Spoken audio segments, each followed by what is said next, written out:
Hi. Today I'm going to begin a series about flow, the flow state in business and in work. So some people asked me, how do we create a flow state when I'm in a very busy office? We have clients, we have deadlines, things like that. And this is an amazing question because there's been so much research done on flow. And a lot of people think that flow is just sort of this hippy dippy state where, you sometimes can get to maybe, or you're not really doing anything. You're just kind of going with the flow. But it's actually not true. Flow actually causes the most concentration that we can get in our brain. And it actually causes us to be more effective, more productive, and more focused. So I'm really excited to talk about this. I'm going to break it up into a few videos. And so this is the first video. I'm going to talk from a place of if you are a boss or if you are working at a company, and also if you're working for yourself. So a few things to start off with. Why do we need flow in our workplace? Well, research shows that flow can make us up to over 30% more effective. And it also shows us that people in business or at work are pretty much, I think the number is about 70% unfulfilled. So a lot of times people in your office may be spending most of the day being unfocused. So looking at Facebook or Instagram, scrolling the internet, just kind of letting their mind wander, or talking, having conversations, or, maybe they're unhappy. A lot of people are unhappy at work. And so if we engage flow in our workplace, the happiness actually goes up. So research has found that the people who have the most flow in their lives, so in their jobs and at their home life, they are the happiest. And so if we engage flow in workplace, then our entire life becomes happier. You won't lose as many people at work. People won't leave the job. They'll stay for longer.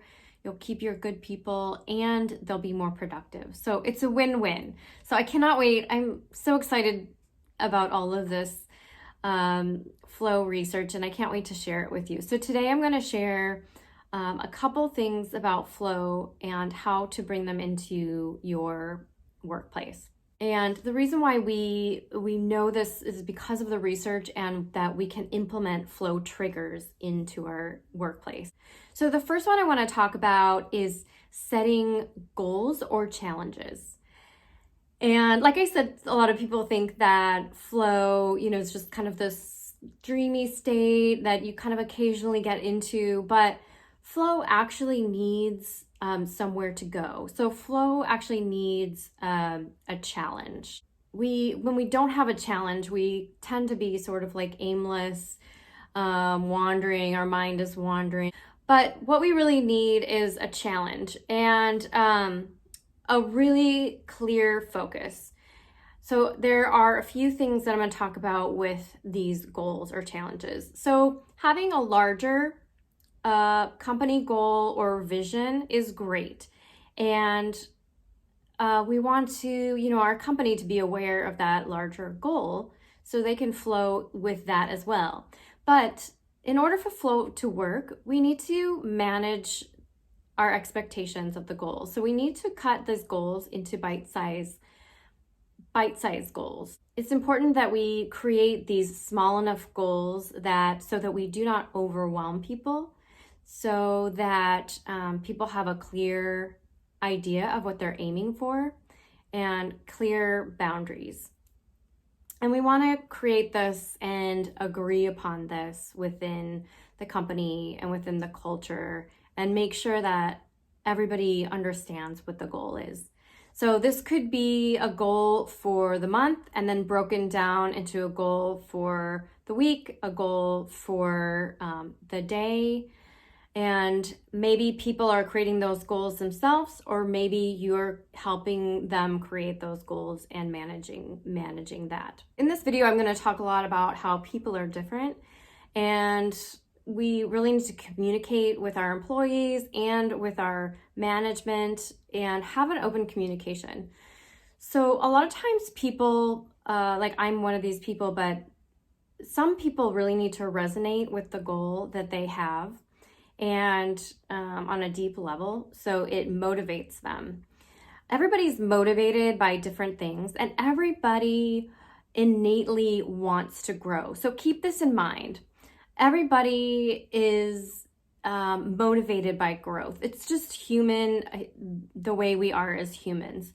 And so if we can tap into that motivation and create a growth mindset, then that's half the battle, right? So if you're a manager, create goals or meet with your employees to come up with goals that resonate with them, that they feel secure in, and make sure it's very clear. If you work for somebody or you work for yourself, make sure, if you work for somebody, make sure that you're communicating with your manager if there's anything you're unclear about with those goals, and if you feel that you can do them or not. If you are working for yourself, take a lot of time to think about the goals that are really resonating with you. So is that goal coming from a place of what somebody told you should do, or what you feel like you should do? So just think about the goals and if they're in alignment with yourself, and then create those maybe broader goals and then smaller bite-sized goals for the week and for the day and for the hour. Okay, so next we want to talk about the challenge skill ratio with these goals. So, and sometimes it's called the Goldilocks zone.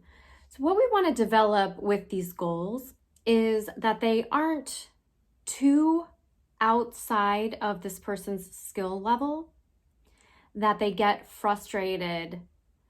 They aren't too challenging that they get frustrated and then, depressed or stressed out when thinking about the end goal.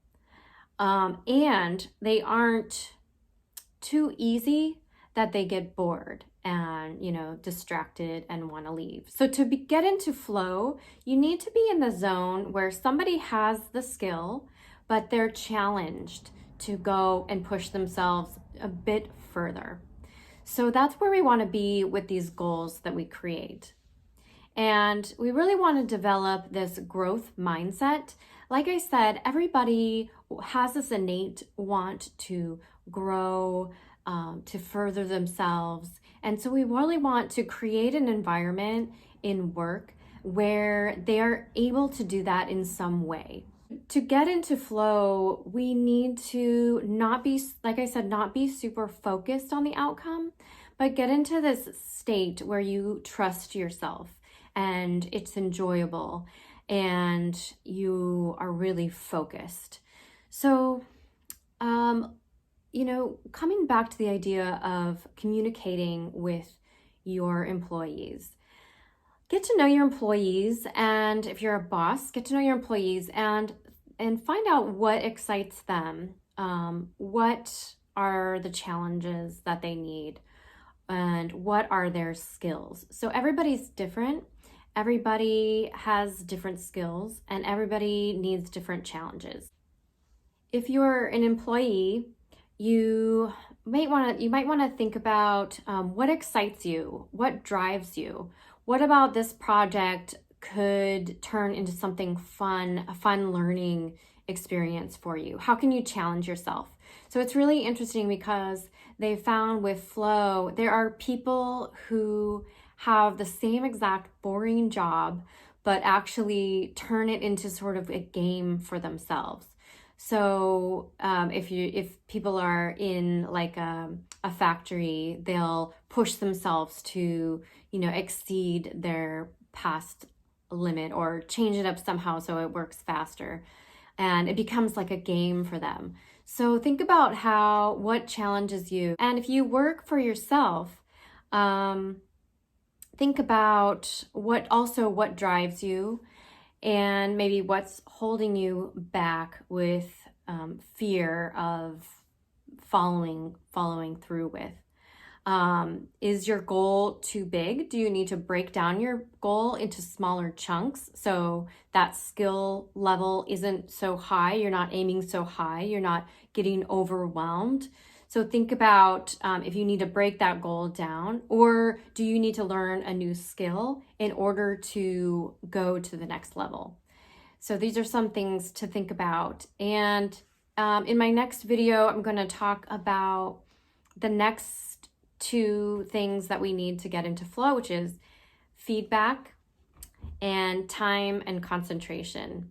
So I hope you've enjoyed this little video, and I hope it helps you in your workplace. And stay tuned, because I'm going to be doing these videos about flow in business in the whole month. So thanks for joining us. Bye.